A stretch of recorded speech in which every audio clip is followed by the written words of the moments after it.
So this is happening now. You're looking at President Joe Biden. He is in line for early voting. Now, remember, Joe Biden thought his name would be on the ticket. It's not. Vice President Kamala Harris's is. And remember, Saturday in Pittsburgh, he said, Kamala and I have a lot of work to do. Oh, wait, Kamala does. So we wonder if he's adjusting to the development that happened in July, that he is, in fact, not on the ticket as he goes to cast his vote, presumably, for his vice president, Kamala Harris. Quite a moment to watch. Part of history, indeed. When we move on to this, there are reports that there's a little bit of dissension in the Biden-Kamala Harris campaign. The Biden White House making stops, the Kamala Harris campaign totally in the blind, according to sources. And this was all in Axios. And setting us up with that big new breaking report is Jackie Heinrich, who is live in Ann Arbor, Michigan, where Vice President Harris is campaigning today. Jackie. Well, Kayleigh, President Biden reportedly wants to get out on the trail and help Harris in this final stretch. But the campaign keeps telling Biden, we'll get back to you, letting days that he has held open on his calendar come and go. According to Axios, Biden's team believes that the campaign is underestimating his appeal among working class voters, especially in the Rust Belt. But one person from the campaign side said he's a reminder of the last 4 years, not a new way forward. And yet, Harris is here in Michigan touting jobs that came out of investments under Biden, including the CHIPS Act and the Inflation Reduction Act. And the largest super PAC supporting her is warning she's got to shift her strategy away from attacking Trump's character. The New York Times obtained 2 emails from Future Forward and, quote, attacking Trump's fascism is not that persuasive, read one line in bold type in the email, which is known as a Doppler and sent on a regular basis. Trump is exhausted isn't working either, read another.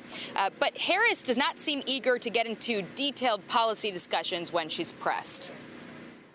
So you do support restrictions after viability? I support Roe versus Wade being put back into law by Congress and to restore the fundamental right of women to make decisions about their own body. It is that basic. But you know, there are restrictions. With Roe versus Wade, there were restrictions after viability. We would not be debating this if Donald Trump had not hand-selected 3 members of the United States Supreme Court with the intention they would undo the protections of Roe v. Wade. Once again, not a yes or a no there. Harris was caught on a hot mic yesterday talking to Governor Gretchen Whitmer. She appeared to acknowledge that she's not doing well with men.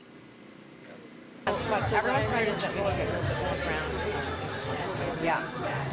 Oh, we have microphones and I was listening to everything. Oh, I didn't realize that. Okay. So, well, you'll now bleep you tell my us. F words. We just told all the family secrets.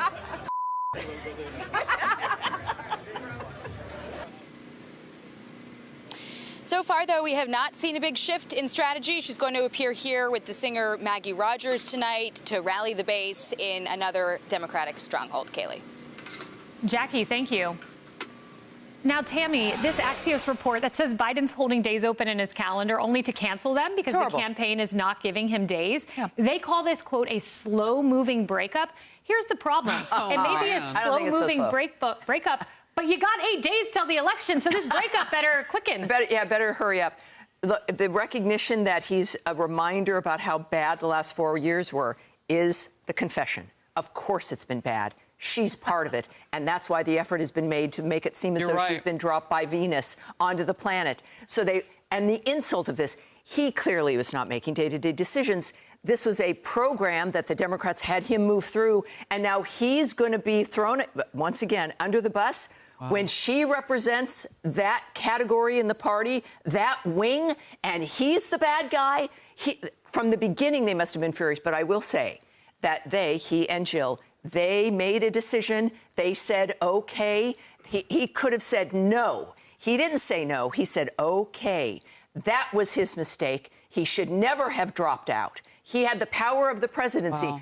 They threatened him with something. We don't know exactly what. 25th Amendment after that June 27th debate? If you can win and be the president, you should have been able to overcome Nancy freaking Pelosi. Yeah. And he couldn't. So I don't feel so sorry for him, but this is ugly. And it's not just that relationship. It's within the Democratic Party itself. You know, Jerry, you can tell a lot by who's talking to the press. And notably in July, the Biden White House, which has been very good about not leaking, was all leaking to the press. The campaign was all over the map. But now I'm noticing this interesting dynamic. You get a Kamala's source saying one thing, and then you get a Biden White House source saying a different thing, meaning there's some acrimony there. And this is a perfect example. This was about the trip to Pittsburgh that Biden made. And Axios says this: Biden's announcement this past week that he would campaign solo in Pittsburgh this weekend caught many on Harris's team off guard. Oops. Two people familiar with the matter told Axios, oh, wait, a White House official said the Harris campaign arranged Biden's Pittsburgh trip and was not caught off guard. There is some acrimony, and if she loses... Oh, no, it's my idea. Yeah. It's my idea. Yeah, we definitely were on page with that. I mean, obviously, they're fighting it out. But can I just say one thing? I think it's a mistake to kick him out because voters understand Biden. They know what he stands for. Yes, and there are people in different demographics who love that. So why not use him for that? I mean, she is so... her obscure. I don't really understand what she stands for and what she wants. It changes. You know, my motives, are still the same. What? I'm confused. So maybe if he went out there, it would help. There's also this interesting report, Harris, and Jackie referenced part of it. It was in the New York Times. You see the headline here. Pro-Harris super PAC raises concerns about focusing on Trump and fascism. Yeah. Okay, so the super PAC, as I mentioned in A Block, is saying don't go here. And Kamala was asked this weekend, are you going off internal polling or not? And I want you to listen to what she said. Listen to this. Priceless.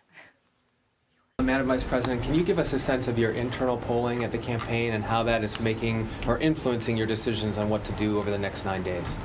So, to be very frank with you, my internal polling is my instinct. Her instincts. Well, that explains a lot. It sure does. Wow.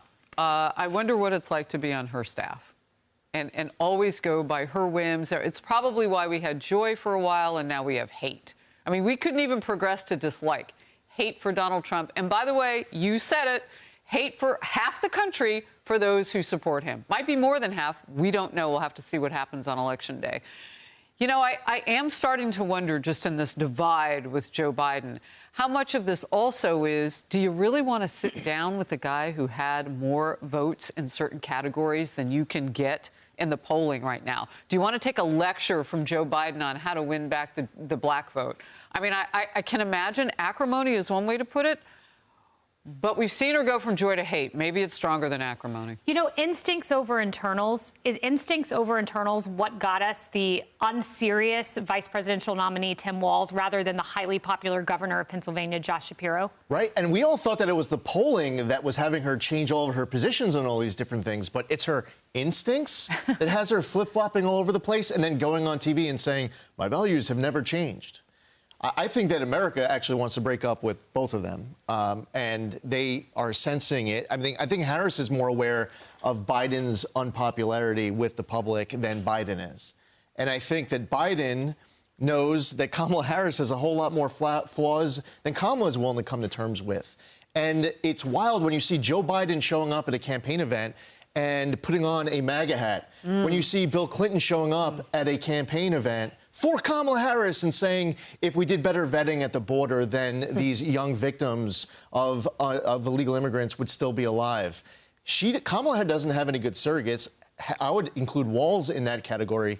And if Harris is leaving it to herself, flip-flopping all over the place, trusting her instincts, which are not that good. Instincts over internals.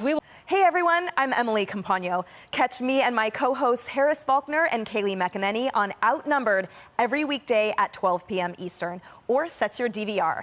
Also, don't forget to subscribe to the Fox News YouTube page for daily highlights.